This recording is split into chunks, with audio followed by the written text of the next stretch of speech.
नमस्कार साथियों, स्वागत है आप सभी का एक बार फिर से टीचर सॉल्यूशन के यूट्यूब चैनल पे। गैस पेपर की सीरीज में आज हम स्टार्ट करेंगे आपका कंटेम्प्रेरी इंडियन एजुकेशन का पेपर, जो कि आपका बहुत ज़्यादा इंपॉर्टेंट रहेगा। ठीक है, 2024 की गैस पेपर सीरीज के थ्रू मैं आपको जो भी इंपॉर्टेंट क्वेश्चंस बताऊंगा वो आपके 100% आपके एग्जाम में आपको देखने को मिलेंगे। इसलिए अगर आप हमारे चैनल पे नए हैं तो चैनल को सब्सक्राइब कर लीजिएगा और बेल आइकन को प्रेस कर लीजिएगा, जिससे कि आपके पास वीडियो के नोटिफिकेशन आते रहें। कोई भी वीडियो आपकी अब बिल्कुल भी मिस नहीं होनी चाहिए, बीएड फर्स्ट ईयर की सीसीएस यूनिवर्सिटी की और मां शाकुंभरी यूनिवर्सिटी सहारनपुर वालों की। ठीक है, दोनों के सेम क्वेश्चन रहेंगे क्योंकि आप बीएड फर्स्ट ईयर के स्टूडेंट हैं तो आपको ज़्यादा नहीं पता होता है। ठीक है, हम हर साल गैस पेपर के थ्रू क्वेश्चन बताते हैं अपने चैनल के थ्रू, जैसे कि आप यहाँ पे सुन रहे हैं। ठीक है, और वही क्वेश्चन, वही गिने चुने क्वेश्चन आपके एग्जाम में हर साल आते हैं और आपकी अच्छी परसेंटेज बनती है। ठीक है, इसका प्रूफ आप मेरे चैनल पे कम्युनिटी टैब पे जाके देख सकते हो। वहां पे बच्चों की आपको कमेंट दिख जाएगी कि सर आपके बताए हुए क्वेश्चन नहीं आए, सर आपका गैस पेपर ही आया, सर ऐसा लगा कि जैसे पेपर आउट हो गया हो, है ना। इस तरह के कमेंट आपको वहाँ पे कम्युनिटी टैब पे दिख जाएंगे, सीसीएस यूनिवर्सिटी वालों के भी, एमएसयू वालों के भी और रोहिलखंड वालों के भी। ठीक है, तो आपकी गैस पेपर आज का रहेगा समकालीन भारत और शिक्षा का। ठीक है, और स्टार्ट करने से पहले कुछ जरूरी बातें आप लोगों के साथ शेयर कर देता हूँ। तो आपका ऐसे ही डेली एक पेपर चलेगा। ठीक है, डेली एक पेपर हम डाल देंगे। और सबसे बड़ी बात यह है कि जो मैं कराऊंगा आपके सिर्फ कंपलसरी वाले पेपर कराऊंगा, है ना। कंपलसरी वाले यानी कि पैडागोजी वाले में नहीं कराऊंगा। ठीक है, पैडागोजी वाले जो आपके सब्जेक्ट होते हैं, 2 सब्जेक्ट होंगे पैडागोजी में बीएड फर्स्ट ईयर के, वो मैं नहीं कराता हूँ कभी भी। क्यों नहीं कराता हूँ, उसका गैस पेपर नहीं कराता हूँ, उसके इंपॉर्टेंट क्वेश्चन मैं नहीं बताता हूँ। क्यों नहीं बताता हूँ? क्योंकि जो आपके पैडागोजी के जो पेपर है ना, वो ना तो नेट पे अवेलेबल है प्रीवियस ईयर के पेपर पैडागोजी के ना तो नेट पे अवेलेबल हैं और ना कहीं भी अवेलेबल हैं लास्ट 5 ईयर के। ठीक है, तो अब क्या है कि जब लास्ट 5 ईयर के पेपर ही अवेलेबल नहीं होंगे तो इंपॉर्टेंट क्वेश्चन छांटना ढूंढना मुश्किल हो जाता है। ठीक है, तो सिर्फ हम कंपलसरी पेपर ही करेंगे, पैडागोजी आप अपने से खुद करना। ठीक है, पैडागोजी आप कौन से करेंगे? ठीक है, आप पैडागोजी कौन से करेंगे? जो आपका मॉडल पेपर है, जो आपका मॉडल पेपर है पैडागोजी वाला, जो भी आपका सब्जेक्ट होंगे दो, जिस क्वेश्चन के आगे ईयर मेंशन है कि ये क्वेश्चन 2019 में आया है, ये क्वेश्चन 2020 में आया है, ये क्वेश्चन 2021 में आया है। ठीक है, आपके मॉडल पेपर के अंदर कुछ ऐसे क्वेश्चन होंगे, तो वो आप सारे कर लेना प्रीवियस ईयर के पैडागोजी में। ठीक है, वो हालांकि वो ज्यादा होंगे, लेकिन वो आप सारे कर लेना पैडागोजी में, वहां पे आपको थोड़ी मेहनत करनी पड़ेगी। सारे क्वेश्चन पढ़ लेना प्रीवियस ईयर के। ठीक है, अपने मॉडल में से। बीएड फर्स्ट ईयर के आप स्टूडेंट हैं, सीसेस यूनिवर्सिटी में हैं और या फिर एमएसयू में हैं। ठीक है, तो मॉडल पेपर कौन सा लेना है ना। सीधी सी बात यही है भाई, आपके मेरठ से लेके सहारनपुर तक के दोनों यूनिवर्सिटी हैं। आप कोई भी क्वेश्चन बैंक ले लो, चाहे आप सूर्या का ले लो, चाहे आप विद्या का ले लो, कोई दिक्कत नहीं है। ठीक है, चाहे आप सूर्या का ले लो, चाहे विद्या का ले लो, कोई दिक्कत नहीं है। ठीक है ना, दोनों क्वेश्चन बैंक आपके अच्छे हैं। दोनों क्वेश्चन बैंक में आपके ईयर मेंशन रहते हैं कि कौन सा क्वेश्चन किस ईयर में आया। बढ़िया होते हैं दोनों क्वेश्चन बैंक। ठीक है, तो यही था, ये मुझे बताना था। ठीक है, और टेलीग्राम ग्रुप से जुड़ जाना। ठीक है, क्योंकि आप बीएड फर्स्ट ईयर में हैं तो टेलीग्राम ग्रुप से जुड़ जाना। सीसेस यूनिवर्सिटी के स्टूडेंट हैं तो सीसेस यूनिवर्सिटी के टेलीग्राम ग्रुप में जुड़िएगा। एमएसयू के स्टूडेंट हैं बीएड फर्स्ट ईयर के तो एमएसयू के टेलीग्राम ग्रुप में जुड़िएगा। ठीक है, इन दोनों टेलीग्राम का लिंक आपको डिस्क्रिप्शन बॉक्स में मिल जाएगा। तो चलिए फटाफट से वीडियो को स्टार्ट करते हैं। अपना क्वेश्चन बैंक निकाल लीजिएगा, जो भी क्वेश्चन मैं बताऊं बस उसको टिक कर लेना है। ठीक है, और वो करके जाना है। ठीक है, चलिए स्टार्ट करते हैं। सबसे पहला क्वेश्चन जो कि आपका आता ही आता है। ठीक है, मैकाले भाई आपका बहुत ज्यादा इंपॉर्टेंट है आपके कंटेम्प्रेरी इंडियन एजुकेशन के पेपर में। ठीक है, मैकाले से क्वेश्चन आता ही आता है। कैसे आता है, किस तरह के आते हैं? मैकाले के विवरण पत्र ने भारत में शिक्षा के इतिहास को एक नई दिशा प्रदान की, आलोचना कीजिए। या फिर और कैसे पूछेगा कि मैकाले भारतीय शिक्षा व्यवस्था का पथ प्रदर्शन था। आप इस कथन से कहां तक सहमत हैं? अपने तर्क के पक्ष में कारण दीजिए। ठीक है, सीधी सी बात है, आप मैकाले के बारे में पढ़ लो कि मैकाले ने क्या किया था, ऐसा क्या बात थी, बस। बाकी क्वेश्चन एक ही है, बाकी क्वेश्चन एक ही है, बस लैंग्वेज उसने ट्विस्ट कर दी और कुछ नहीं। आंसर आपको एक ही लिखना है, मैकाले के बारे में पढ़ लो, आंसर आप वहां पे अपने आप बना लोगे। और सीधी बात यही है, बनाकर भी लिख सकते हैं। ऐसा नहीं है कि अगर आपको याद नहीं हो रहा है, क्योंकि बीएड फर्स्ट ईयर में बच्चा नया होता है। ठीक है, उसको इतनी जल्दी वो फैमिलियर नहीं हो पाता। जो बीएड के जो मॉडल पेपर है ना, उसमें जो लैंग्वेज लिखी हुई है उससे वो इतनी जल्दी फैमिलियर नहीं हो पाता। तो जरूरी नहीं है आपको वो याद रहे नहीं रहे, वो याद नहीं रहती है, बस आपको एक बार समझ लेना है, पढ़ लेना है बस। बाकी आप वहां पे बना बना के लिख सकते हो, तब भी अच्छी परसेंटेज आ जाती है। ठीक है, चलिए आगे बढ़ते हैं। इस क्वेश्चन का स्क्रीनशॉट ले लीजिएगा अपने क्वेश्चन बैंक में, इसको टिक कर लीजिएगा। ठीक है, आगे बढ़ते हैं भाई, नेक्स्ट क्वेश्चन की बात करते हैं। नेक्स्ट क्वेश्चन जो कि आपके लिए इंपॉर्टेंट रहेगा, वुड वुड भी आपके लिए बहुत ज्यादा इंपॉर्टेंट है। ठीक है, वुड का आदेश पत्र शिक्षा का महाअधिकार पत्र कहा जाता है, समीक्षा कीजिए, है ना। या फिर और कैसे पूछेगा कि वुड के घोषणा पत्र की सिफारिशें क्या थी, आधुनिक भारत शिक्षा के इतिहास में इस आदेश पत्र का समीक्षात्मक मूल्यांकन कीजिए। ठीक है, और कैसे पूछेगा, ये आपका एमएसक्यू में आया 2023 में कि वुड का घोषणा पत्र भारतीय शिक्षा का महाधिकार विश्लेषण कीजिए, वही रिपीटेड क्वेश्चन है, तो इंपॉर्टेंट क्वेश्चन है। ठीक है, वुड के आपका ये आपका आदेश पत्र है, घोषणा पत्र है, इसको पढ़ के जाना है। ये आपका Magna carta of India education है ना, ये इंपॉर्टेंट रहता है, इसका स्क्रीनशॉट ले लीजिएगा अपने क्वेश्चन बैंक में, इसको टिक कर लीजिएगा। आगे बढ़ते हैं भाई, नेक्स्ट क्वेश्चन की बात करते हैं। नेक्स्ट क्वेश्चन बहुत इंपॉर्टेंट, प्राथमिक शिक्षा से रिलेटेड एक क्वेश्चन आपका आता ही आता है, प्राइमरी एजुकेशन जो है आपकी, ठीक है, उससे रिलेटेड आपका एक क्वेश्चन आता ही आता है। ठीक है, किस तरह का आता है ये देखते हैं। प्राथमिक शिक्षा को सार्वभौमिकता से आप क्या समझते हैं, इस दिशा में कितनी सफलता मिल चुकी है, आने वाले 5 वर्षों में इस उद्देश्य को प्राप्त करने के लिए क्या कदम उठाएं। ठीक है, या फिर प्राथमिक शिक्षा में अपव्यय और अवरोधन से आप क्या समझते हैं, इनके क्या कारण हैं, इन्हें हटाने के तरीके सुलझाएं। ठीक है, या फिर प्राथमिक शिक्षा में अपव्यय अवरोधन, रिपीटेड क्वेश्चन। ठीक है, भारत में अनिवार्य तथा निशुल्क प्राथमिक शिक्षा से संबंधित कौन कौन सी समस्याएं हैं, इन्हें दूर करने के उपाय बताओ। ठीक है, तो वही सारी चीजें हैं, रिपीटेड क्वेश्चन है, इंपॉर्टेंट क्वेश्चन है, करके जाना है, इसका स्क्रीनशॉट ले लीजिएगा अपने क्वेश्चन बैंक में, इसको टिक कर लीजिएगा। आगे बढ़ते हैं भाई, आगे अभी वही है, प्राथमिक शिक्षा वाले चल रहा है। ठीक है, देखो फिर से रिपीट हुआ 2023 में कि अपव्यय और अवरोधन में क्या अंतर है, प्राथमिक शिक्षा में अपव्यय और अवरोधन के मुख्य कारणों की विवेचना कीजिए, उनका उन्मूलन किस प्रकार, वही रिपीटेड क्वेश्चन है ना। प्राथमिक शिक्षा में अपव्यय और अवरोधन फिर से रिपीट, तो बहुत ज्यादा इंपॉर्टेंट है ये क्वेश्चन। ठीक है, करके जाना है, इसका स्क्रीनशॉट ले लीजिएगा अपने क्वेश्चन बैंक में, इसको टिक कर लीजिएगा। ठीक है, आगे बढ़ते हैं भाई, नेक्स्ट क्वेश्चन की बात करते हैं। नेक्स्ट क्वेश्चन जो कि आपके लिए इंपॉर्टेंट रहेगा, माध्यमिक शिक्षा से रिलेटेड क्वेश्चन आता है, बहुत ज्यादा इंपॉर्टेंट रहता है, हर साल आता है, किस किस तरह से आते हैं आइए देखते हैं। जो आपकी सेकेंडरी एजुकेशन है ना, वो माध्यमिक शिक्षा की प्रमुख समस्याओं का विवेचना कीजिए तथा उनके समाधान हेतु सुझाव दीजिए, या फिर माध्यमिक शिक्षा का व्यावसायिक परख होने हमारे देश के आर्थिक विकास की रीढ़ है, समीक्षा कीजिए, या फिर हमारे देश के लिए माध्यमिक शिक्षा का व्यवसायीकरण अपरिहार्य है, क्यों, यानी कि यहाँ पे पूछ रहा है। ठीक है, वोकेशनलाइजेशन के बारे में, भारत में माध्यमिक शिक्षा के व्यवसायीकरण की आवश्यकता पर प्रकाश डालिए, या फिर पूछेगा, ये 2023 में आया आपका, हमारी शिक्षा व्यवस्था में हमारी माध्यमिक शिक्षा सबसे निर्बल कड़ी है और उसमें तत्काल सुधार की आवश्यकता है, विवेचना कीजिए।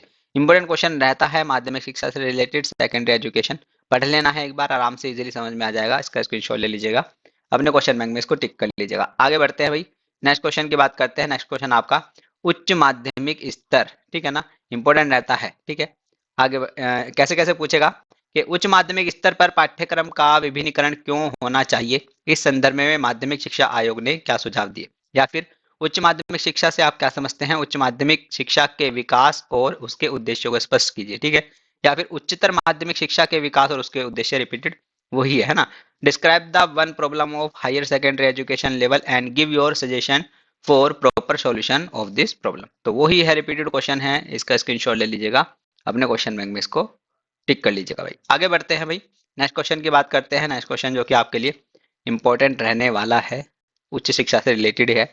उच्च शिक्षा के निजीकरण से क्या तात्पर्य, भाई प्राइवेटाइजेशन कर दिया इसने किसका, हायर एजुकेशन का। ठीक है, तो इसके गुण दोष बताने हैं, मेरिट और डिमेरिट इसकी बतानी है। क्या शिक्षा का निजीकरण गुणवत्ता बनाए रखने में सहायक है, टिप्पणी कीजिए, यानी कि एजुकेशन का प्राइवेटाइजेशन हो जाता है तो उसके क्या गुण दोष हैं, वही सारी चीजें है ना। उच्च शिक्षा की समसामयिक की समस्या क्या है, इनके समाधान हेतु अपने सुझाव दीजिए। ठीक है, describe any one problem of higher education level, वही रिपीटेड। शिक्षा आयोग द्वारा दी गई उच्च शिक्षा एवं शिक्षक शिक्षा संबंधित सिफारिशों का संक्षिप्त वर्णन कीजिए, ये सिफारिशें शैक्षिक स्तर को सुधारने में किस प्रकार सहायक सिद्ध होंगी। और या फिर और कैसे पूछ सकता है कि उच्च शिक्षा स्तर की विभिन्न समस्याओं का वर्णन कीजिए और उसके उचित समाधान के लिए अपने सुझाव दीजिए। इंपॉर्टेंट क्वेश्चन, रिपीटेड क्वेश्चन, यानी कि जो आपकी समस्याएं आ रही हैं किसमें, जो आपकी उच्च शिक्षा में जो आपकी समस्याएं आ रही हैं उसको दूर करने के आपके लिए क्या आपके पास सुझाव हैं। ठीक है ना, अगर उसका हम प्राइवेटाइजेशन कर दे तो उससे क्या हानि होगी, क्या लाभ होगा, बस ये है ना, ये दो चीज आपको करके जानी है, इंपॉर्टेंट रहता है, इसका स्क्रीनशॉट ले लीजिएगा अपने क्वेश्चन बैंक में, इसको टिक कर लीजिएगा। और थोड़ा सा पूछा गया उस शिक्षा से रिलेटेड, उस शिक्षा के क्षेत्र में सुधार के लिए कोठारी आयोग ने क्या सुझाव दिए, है ना, या फिर कोठारी आयोग द्वारा अध्यापक शिक्षा के लिए क्या सिफारिशें की गई। रिपीटेड क्वेश्चन घुमा के इंपॉर्टेंट क्वेश्चन रहता है, इसका स्क्रीनशॉट ले लीजिएगा, इसको पढ़ के जाना है, ठीक है। आगे बढ़ते हैं भाई, नेक्स्ट क्वेश्चन की बात करते हैं। नेक्स्ट क्वेश्चन जो कि आपके लिए इंपॉर्टेंट रहेगा, बहुत बहुत ज्यादा इंपॉर्टेंट, ठीक है। यूनिवर्सिटी ऑटोनॉमी भाई बहुत ज्यादा इंपॉर्टेंट रहता है, आता है हर साल, ठीक है। विश्वविद्यालय स्वायत्तता का उल्लेख कीजिए। आधुनिक भारत में विश्वविद्यालय की क्या भूमिका होनी चाहिए, विश्वविद्यालय शिक्षा में क्या परिवर्तन व्यवहारिक रूप से किए जाने चाहिए जिससे वे इस भूमिका को प्राप्त कर सके, ठीक है। और कैसे पूछेगा विश्वविद्यालय स्वायत्तता से, विश्वविद्यालय स्वायत्तता से क्या अभिप्राय है, इन क्षेत्रों एवं कार्यों को बताएं जिनमें विश्वविद्यालय को पूर्णतया स्वायत्तता प्राप्त है, आंशिक स्वायत्तता प्राप्त है और कोई स्वायत्तता नहीं, ठीक है। या फिर और कैसे पूछेगा, विश्वविद्यालय की स्वायत्तता की अवधारणा क्या है, इसमें आने वाली बाधाओं का वर्णन कीजिए। तो यूनिवर्सिटी ऑटोनॉमी भाई आपको करके जाना है, आता है 100% एक क्वेश्चन जरूर हर साल, ठीक है। इंपॉर्टेंट रहता है, इसका स्क्रीनशॉट ले लीजिएगा, अपने क्वेश्चन बैंक में इसको टिक कर लीजिएगा, ठीक है। What was the effect of the Indian university act of 1904 on the universities and affiliated college of India. आगे बढ़ते हैं भाई, नेक्स्ट कॉलेज की बात, नेक्स्ट क्वेश्चन की बात करते हैं जो कि आपके लिए इंपॉर्टेंट रहेगा, वही है अभी, विश्वविद्यालय स्वायत्तता के प्रकारों का वर्णन कीजिए, वही रिपीटेड, विश्वविद्यालय स्वायत्तता से क्या अभिप्राय है, इन क्षेत्रों में कार्य को बताइए जिनमें विश्वविद्यालय की पूर्ण, वही रिपीटेड क्वेश्चन दोनों है ना, इंपॉर्टेंट है, काफी बार रिपीट हुआ है विश्वविद्यालय स्वायत्तता, ये आपको पढ़ के जाना है यूनिवर्सिटी ऑटोनॉमी, ठीक है। आगे बढ़ते हैं भाई, नेक्स्ट क्वेश्चन की बात करते हैं। नेक्स्ट क्वेश्चन जो कि आपके लिए इंपॉर्टेंट रहेगा, मध्यकालीन भारत की शिक्षा व्यवस्था का वर्णन कीजिए या फिर मध्यकालीन शिक्षा प्रणाली के गुण व दोषों का वर्णन कीजिए, ठीक है। Give a brief account of the organisation of education in medieval India. What are the main aims of education in medieval India. तो क्वेश्चन आपका इंपॉर्टेंट रहता है, इसका स्क्रीनशॉट ले लीजिएगा, अपने क्वेश्चन बैंक में इसको टिक कर लीजिएगा भाई। आगे बढ़ते हैं भाई, नेक्स्ट क्वेश्चन की बात करते हैं। नेक्स्ट क्वेश्चन जो कि आपके लिए इंपॉर्टेंट रहेगा काफी ज्यादा, राष्ट्रीय शिक्षा नीति 1986 की मुख्य विशेषताएं बताइए तथा संशोधित राष्ट्रीय शिक्षा नीति 1992 का संक्षिप्त वर्णन कीजिए। और कैसे पूछ सकता है, राष्ट्रीय शिक्षा नीति 1986, राष्ट्रीय शिक्षा नीति 1968 1968 की कहाँ तक पूरक है ना, वही है। तो नेशनल एजुकेशन पॉलिसी 1986 आपको पढ़ के जानी है, ठीक है। इंपॉर्टेंट रहता है, इसका स्क्रीनशॉट ले लीजिएगा, अपने क्वेश्चन बैंक में इसको टिक कर लीजिएगा। आगे बढ़ते हैं भाई, नेक्स्ट क्वेश्चन की बात करते हैं। नेक्स्ट क्वेश्चन जो कि आपके लिए इंपॉर्टेंट रहेगा, बोधकालीन, ये 3-4 एजुकेशन है आपके पढ़ के जानी है, ठीक है। बोधकालीन शिक्षा हो गई, वैदिक शिक्षा हो गई, ठीक है, इंपॉर्टेंट रहती है। बोधकालीन शिक्षा की वर्तमान शिक्षा प्रणाली में उपदेयता का उल्लेख कीजिए या फिर वैदिक शिक्षा प्रणाली व बौद्ध शिक्षा प्रणाली के मुख्य अभिलक्षणों का वर्णन कीजिए, ठीक है। Right the main features of education in Buddhist period. और क्या पूछ सकता है, और ऐसे पूछ सकता है कि बौद्ध शिक्षा अनेक महत्वपूर्ण बातों में वैदिक शिक्षा से अलग है, इस कथन की विवेचना कीजिए और शिक्षा की दोनों प्रणालियों में समानताएं बताइए। इंपॉर्टेंट रहता है, बौद्ध शिक्षा के क्या उद्देश्य थे, वही है, सीधी सी बात है, बौद्ध शिक्षा पढ़ के चल जाना और आपकी वैदिक शिक्षा पढ़ के चल जाना, बाकी आप अपने आप लिख दोगे, ठीक है।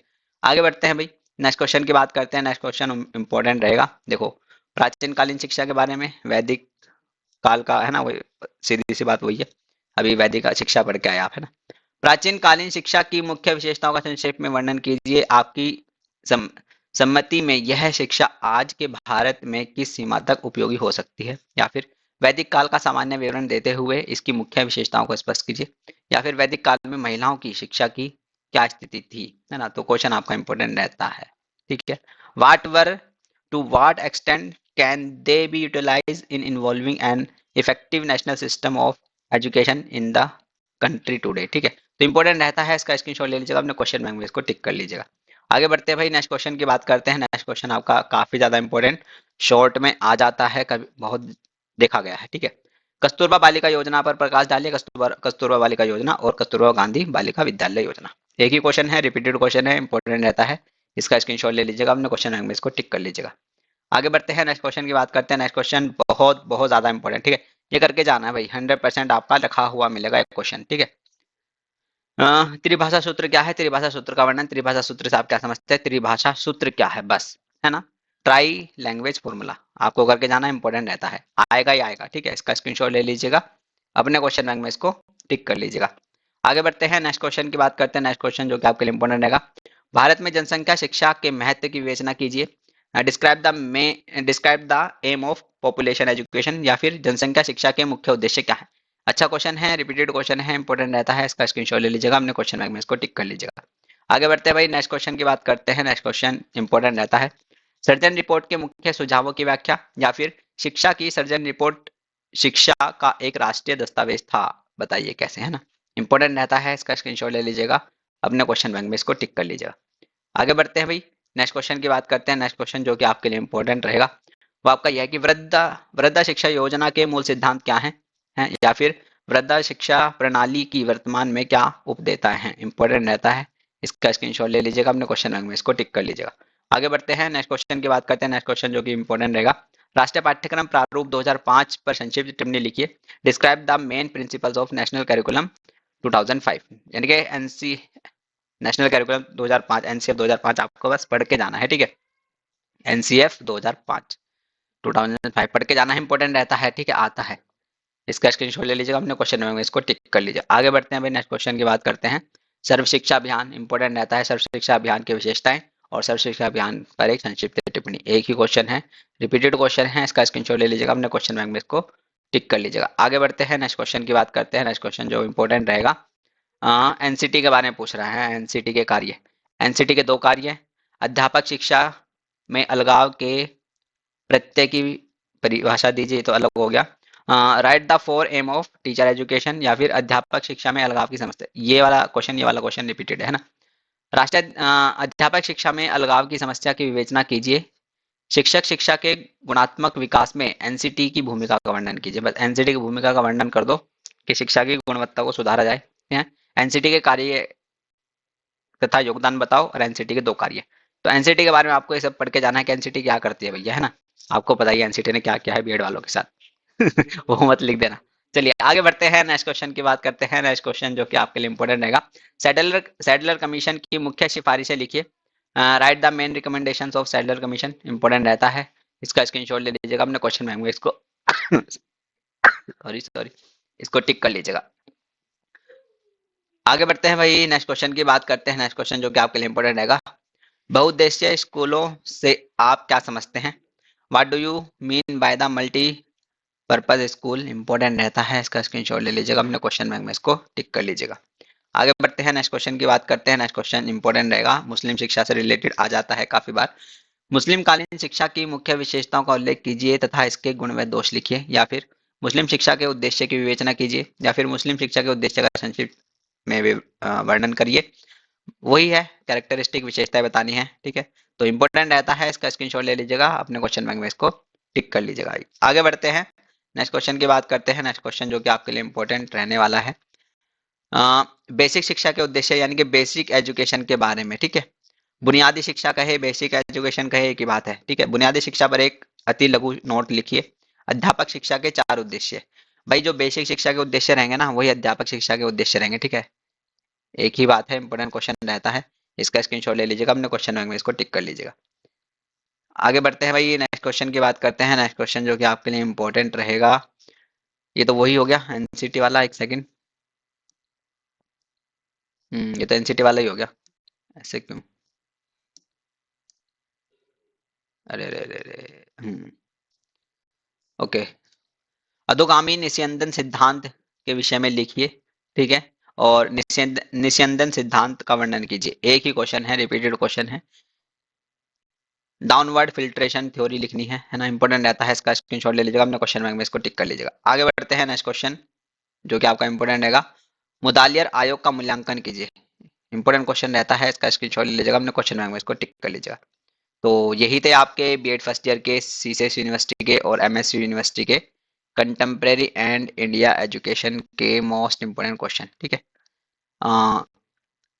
यही क्वेश्चन आपको करने हैं, यही क्वेश्चन आपको 100% आपके एग्जाम में आपको देखने को मिलेंगे, ठीक है। तो ज़्यादा घबराना नहीं है, सिर्फ यही क्वेश्चन कर लेना, और रिपीटेड क्वेश्चन है उनका एक ही आंसर तैयार करना है, ठीक है। ऐसे नहीं कि आप 2-3 आंसर तैयार कर रहे हो, जैसे पढ़ लिया भाई एडलर के बारे में पढ़ लिया, एक ही क्वेश्चन एक ही आंसर बनाओ उसका, ठीक है। और मुदालियर के बारे में पढ़ लिया है ना, आपका ये वुड हो गया, है ना, इसके बारे में एक ही आंसर बनाओ, ऐसे नहीं आप दूसरी बात लिख दी तो दूसरी चीज, मतलब जितने क्वेश्चन उतने ही आंसर रट रहे हो, नहीं, जो सिमिलर क्वेश्चन है उनका एक ही आंसर बनाओ, ठीक है। तो यही है आपका कंटेम्प्रेरी इंडियन एजुकेशन का। तो चलिए जमे रहिएगा, बने रहिएगा, चैनल से जुड़े रहिएगा। बाकी मिलते हैं नेक्स्ट वीडियो के साथ, नए पेपर के साथ। तब तक के लिए नमस्ते, टाटा, थैंक यू, धन्यवाद।